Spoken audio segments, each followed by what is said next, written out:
Halo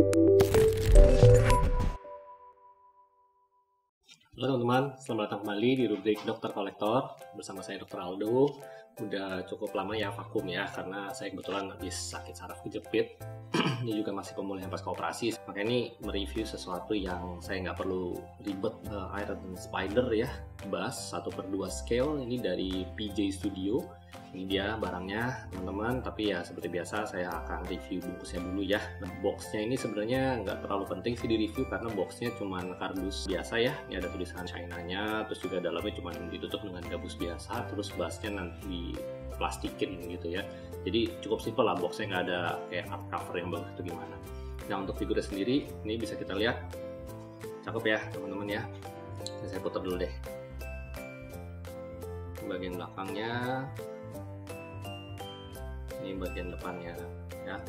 Ini kita lihat bagian mukanya Spidey ya. Wah, kalau misalnya sculptingnya sih teman-teman ya, ini sih keren sih kalau menurut saya ya. Ini nonjol-nonjol semua ya, catnya juga spot on sih menurut saya ya. Untuk cat warna merahnya ini juga bertekstur ya ininya ya, sculpting dari bagian merah-merah, begitupun dengan bagian yang biru-biru biru-biru abu-abu gitu ya. Terus yang bagian gold-goldnya ini semua cakep banget ya. Cuman memang PJ Studio ini karena dia bass yang tanda kutip ya ekonomis gitu ya. Ini kalau saya lihat desainnya sih sepertinya dia niru buatan Queen Studios yang versi life size dari versi Infinity War. Nah, ini ada saya tampilin gambar buat perbandingannya. Nah, cuman kalau kita lihat ya di perbandingan dari yang Queen Studios itu kan kelihatan ya, ini mirrornya nih. Kalau Queen Studios itu ngadepnya ke arah yang sisi satunya ya, Spider-Man yang bungkuknya ya. Sementara kalau yang PJ Studio ngadepnya ke sisi yang sebelah sananya, jadi supaya sama-sama persis. Terus perbedaan yang kedua adalah di sini bassnya, kalau yang PJ Studio kita lihat cukup polos ya. Bagian bawahnya ini kayak jaring-jaring laba-laba gitu ya. Sebenarnya nggak polos-polos sama sih ya, cukup keren juga ya dengan warna bebatuan gitu ya. Warna apa nih, pilar gitu lah, pilar, terus ada aksen-aksen jaring-jaring warna kehitaman. Kemudian ya yang lain sih kurang lebih sama, cuman bedanya sama yang buatan Queen Studios ininya ya, matanya, terus ini ada bagian putih. Nah, ini juga ini sayang, ini mestinya dicat juga nih, cuman PJ Studios nggak kelupaan dia ya, mungkin kelupaan atau luput, nggak ngerti juga ya. Jadinya ini tidak dicat ya. Dan punya yang Queen Studios itu kalau saya lihat ini mata sama yang bagian putih-putihnya ini bisa nyala. Memang harganya sih jangan ditanya ya, kurang lebih 10 kali lipatnya yang inilah. Tapi itu memang ukurannya life size, license, dan bisa nyala. Kalau yang ini ya versi ekonomisnya saya bilang ya, hanya 1 jutaan, nggak nyampe 2 juta. Nah, kemudian kita lihat ini bagian belakangnya ya. Nah, belakangnya sih punggungnya cuma sampai segini nih, nggak full punggung ya. Jadi bawahnya ini ya cuman ornamen begini aja, polosan gitu ya. Untuk bahan sendiri, wah ini sih bahannya sih ya cukup oke lah ya, polystone-nya menurut saya ya, nggak kopong gitu loh ya. Buatan PJ Studio yang ini bener-bener ya ada lah, ini beratnya lumayan lah, sekitar 2 kilo lah ya. Saya juga nggak bisa angkat terlalu berat-berat nih, jadi nggak bisa taruh ketimbangan, tapi cukup berat juga. Nah, terus tidak ada logo embel-embel Spider-Man atau apanya gitu ya. Ini juga nggak ada part yang dicopot-copot atau dirangkai-rangkai, itu nggak ada. Jadi keluar dari kardus cuman murni full gini aja ya. Tapi ya buat dipajang sih keren gitu ya. Nah, sekarang kalau masuk ke kekurangannya selain tadi ya, ininya nggak bisa nyala, terus juga ini ada yang kelupaan dicat gitu ya. Nah, ini kalau kita lihat ke bagian belakangnya, saya nggak tahu ya ini yang versi punya saya ini apakah catatan pada saat pengiriman atau memang dari pabrik. Ini ada yang udah gompal nih, untungnya di bagian belakang ya. Kalau di bagian depan gompal sih nggak lucu banget ya teman-teman ya.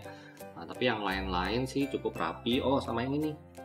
Nah, ini di bagian sekitar otot perut ya, ini yang bagian birunya ini kayak ada lubang-lubang nih, kesannya kayak dia sesuatu part yang bisa dicabut gitu ya, mungkin untuk baterai. Mungkin kalau yang Queen Studios kayak gitu ya, saya nggak ngerti ya. Tapi ini masih ada kayak selorokannya gitu ya, untuk kesannya kayak bisa dicongkel, padahal ini nggak bisa dicongkel ya. Jadi ya nggak ngerti juga kenapa ini nggak dibikin rata aja gitu ya, jadi biar lebih rapi ya. Kekurangannya sih kalau menurut saya itu aja. Sisanya yang lain sih waduh, kalau dipandang dari depan ya, dan ini sudut tertentu ya, sudut tertentunya nih gini nih. Nah, nanti ada di footage lah ya. Jadi memang statue ini kelemahannya satu lagi adalah karena posenya dia seperti ini, hanya sudut-sudut tertentu yang dia enak untuk dipandang. Jadi kalau misalnya mau diposisiin di lemari, ya teman-teman harus lihat-lihat dulu ya posenya ya, diposisiin yang benar-benar enak. Nyorotnya juga dia harus di lemari di posisi yang agak lebih tinggi karena dia lagi menunduk ke bawah, teman-teman. Jangan taruh di posisi lemari yang sebatas dengan mata kita karena masih kurang bagus untuk dipandang. Jadi harus agak sedikit di atas dari mata kita, baru capek. Nanti dilihat langsung putihnya ya. Sekarang untuk dimensi ya dari Iron Spider ini, kalau untuk tinggi dari base sampai ke ujung kepala kurang lebih sekitar 37,5 cm. Kemudian untuk lebarnya sendiri ya, ini saya ukur dari bahu ke bahunya itu kurang lebih sekitar 30 cm.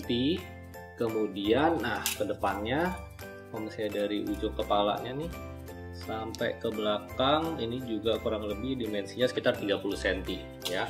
Jadi kalau teman-teman mau membeli Iron Spider ini, siapkan tempat untuk display dengan kurang lebih dimensinya segitu. Nah teman-teman, ini kalau misalnya kita bandingkan, ini PJ Studio juga, cuman Iron Man Mark 50 yang saya punya sebelumnya. Ini untung nggak disorot dari atas, saya udah agak berdebu, saya belum sempat bersihin karena dipajangnya nggak di dalam lemari. Ini perbedaan mendasar kita melihat mulai dari base-nya lah ya. Kalau yang PJ Studio yang Iron Man Mark 50 ini ditulis nih Iron Man, terus bagian belakangnya ini ada tulisan Mark 50. Ini cuman apa namanya, kalau yang di Iron Spider Bus ini dia polosan aja, tapi kalau menurut saya bagus juga sih ya, bentuknya pilar begini dengan adanya aksen web-webnya itu perbedaan pertama. Perbedaan kedua yang menurut saya bagus nih ya, yang ada di PJ Studio Iron Spider ini adalah meskipun bus itu kan sebenarnya logikanya sampai dada doang ya. Nah ini bus nih, cuma sampai dada dia tuh ya, bahkan arc reactor Iron Man Mark 50 nya sedikit kepotong. Tapi kalau PJ Studio Iron Spider ini, makanya kelihatannya kok kesannya dia lebih besar sedikit gitu ya dari Iron Man Mark 50 kan. Nggak mungkin lah ukuran aslinya dia lebih besar gitu ya. Kenapa bisa lebih besar? Karena dia nggak sampai dada doang. Nih teman-teman lihat ya, sampai bahkan setengah dari otot perut. Otot nih yang otot kotak-kotak itu namanya otot rectus abdominis gitu ya, itu kelihatan. Jadi ini ya bonusnya banyak nih sampai bawah gitu ya. Jadi saya cukup puas ya dengan PJ Studio Iron Spider ini karena meskipun kategorinya bus tapi dia sampai bawah. Nah yang nggak sampai bawah cuman yang daerah punggungnya aja. Tapi nggak apa-apa, kan kita lihatnya daerah depannya dong. Jadi ini buat saya udah oke banget dan improvement banget ya, lebih bagus konsepnya dibanding bus Iron Man yang saya punya. Nah teman-teman, bagi yang tertarik untuk PO atau membeli bus ya Super2, 1/1 atau statue atau mainan-mainan yang lain, bisa kontak seller langganan saya yang sangat terpercaya yaitu Galaxy Toys Indonesia. Saya pun juga PO bus keren ini dari sana. Sekian review Iron Spider bus 1/2 scale dari PJ Studio. Saya Dr. Aldo, undur diri dulu. Sampai jumpa di episode Dr. Kolektor berikutnya. Like, share, komen, ya, subscribe kalau misalnya merasa terhibur dengan review-review saya. Dan selamat menikmati footage-footage-nya. Bye-bye.